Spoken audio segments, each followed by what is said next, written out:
She posted our couple's vacation photos with the caption, "Sometimes you just need a free trip," and tagged 3 other guys with heart emojis. Her friends were commenting, "Use him, girl, and living your best life." I didn't react, just quietly changed my flight home. She's still in Bali with a maxed out credit card and no return ticket. Writing this from my apartment in Chicago while my ex-girlfriend Rachel is dealing with a situation halfway around the world. Still processing everything that happened, but I need to get this out there. Rachel and I were together for 11 months, met through friends at a party, hit it off immediately. She's a social media coordinator for a marketing agency. I'm a mechanical engineer making about $90,000 a year. We moved in together after 6 months, splitting rent and utilities evenly. Rachel lives and breathes Instagram, has about 12,000 followers, and treats every moment like content. I didn't mind at first, figured it was just her generation being more connected than mine. The problem started when she began obsessing over travel content. Look at Sarah's posts from Thailand, she'd say, shoving her phone in my face, and Emma just got back from Greece. When are we going somewhere like this? I'd suggest weekend trips to Michigan or Wisconsin, but she'd roll her eyes. I mean real travel, international, the kind that makes people stop scrolling. When I explain that international trips cost serious money, she'd get frustrated. Other people our age travel all the time. Maybe we just have different priorities. The guilt trips became constant. She'd screenshot travel photos from friends and leave them open on her laptop. She'd sigh dramatically when scrolling through Instagram. Must be nice to have someone who actually wants to create memories. After 2 months of this, I finally gave in. Work had been brutal and I figured we both needed a break. I researched destinations and found a good deal on Bali. Flight, 7-day hotel package, the works. Total cost came to about $7,500, which cleaned out most of my savings. Rachel was ecstatic. Started planning outfits immediately, researching Instagram-worthy spots, creating shot lists. She thanked me constantly that first week. I felt good about making her happy. The flight to Bali was long but fine. When we got to the hotel, Rachel immediately started taking photos. I mean non-stop. We couldn't eat a meal or visit a temple without a full photo session. "This content is going to be amazing," she kept saying. "My engagement metrics are going to explode." Day 2, I woke up and checked Instagram out of habit. Rachel had posted a carousel of photos from the day before with the caption, "Sometimes you just need a free trip," and tagged 3 guys I didn't recognize with heart emojis. I stared at my phone trying to process what I was seeing. Free trip? I'd paid for everything. And who were these guys getting heart emojis? The comments were brutal. "Use him, girl," from someone named Jess. "Living your best life, sis," from Ashley. "Get that bag, queen," from Emma. Dozens of comments celebrating her for using me. I looked over at Rachel, still asleep. Should I wake her up and start a fight in paradise? Instead, I screenshot everything and went to the balcony to think. Throughout day 3, Rachel kept checking her phone and giggling. When I asked what was funny, she'd say, "Just my friends being supportive." She posted more photos with captions like, "When he finally comes through," and "Some girls just know what they want." That evening, I used the hotel's Wi-Fi to call my buddy Mike back home. International calling was expensive, but I needed perspective. "Dude, you need to hear this," he said when I asked him to check Rachel's recent posts. "I've been watching her stories and there's some weird stuff." "What kind of weird stuff?" "She's been posting story updates throughout your trip showing DMs from other guys. Like she's flirting with them while you're right there. And some of her friends are commenting things like, 'The plan worked and told you it would be easy.'" My stomach dropped. "What plan?" "I don't know, but Ashley commented something about how they told her exactly what to do to get you to pay for this trip, like it was all set up." I hung up and sat in the hotel lobby for an hour. Everything started making sense. The sudden interest in travel.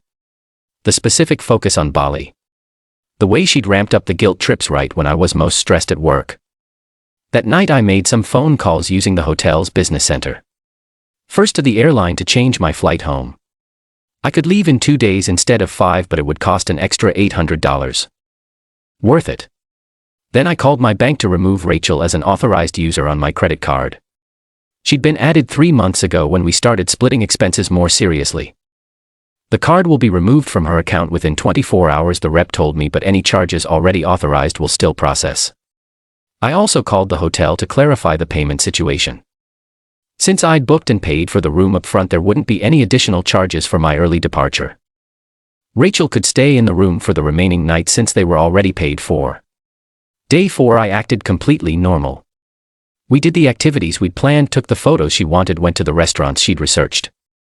I even helped her get the perfect shot for her Instagram. The whole time she was texting with other guys and posting about her free trip. Day 5 was my last day. I told Rachel I had to work remotely for a few hours that morning and would meet her at the pool later. Instead, I packed my stuff and headed to the airport. I left her a note: Rachel, I hope you enjoyed documenting your free trip. I've removed you as an authorized user on my credit card, so you'll need to figure out how to cover your remaining expenses and flight home. I've also started the process of moving your belongings out of my apartment. You have 30 days to collect them or arrange pickup. Don't contact me. I turned off my phone and got on the plane. The flight home was the most peaceful 18 hours I'd had in months.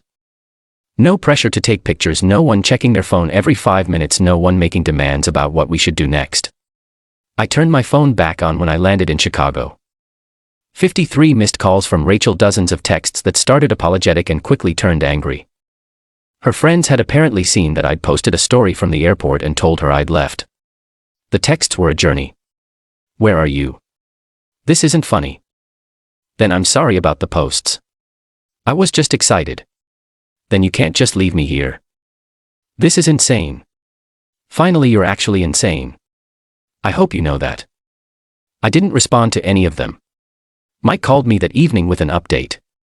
Rachel's Instagram is chaos right now. She's posting stories asking for help getting home, saying you abandoned her, but her friends are turning on her in the comments. Apparently, once people realized I'd actually left her stranded, the narrative changed. Instead of celebrating her for using me, her friends were calling her stupid for pushing too hard. Some were even defending me, saying she went too far with the social media posts. Rachel spent 4 more days in Bali trying to figure out how to get home. The hotel room was paid for, but she needed money for food, activities, and most importantly, a flight home. Her credit card got maxed out after 2 days of meals and spa treatments. She called my work, my friends, even my parents, asking them to contact me. I didn't respond to any of it.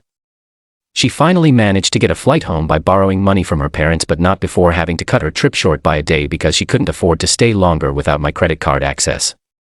When she got back to Chicago, she showed up at my apartment building. The doorman called me to ask if I wanted to see her. I said no. She waited outside for 3 hours before giving up. That was a month ago. She's tried reaching out through mutual friends, but I've made it clear I don't want any contact. A few people have said I was too harsh, that I should have just broken up with her normally instead of leaving her in another country. But here's the thing. She didn't see me as a boyfriend. She saw me as a resource to be exploited. The whole relationship was just a long con to get what she wanted.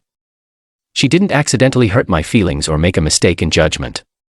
She deliberately manipulated me for months, celebrated it publicly, and was planning to move on to other guys anyway.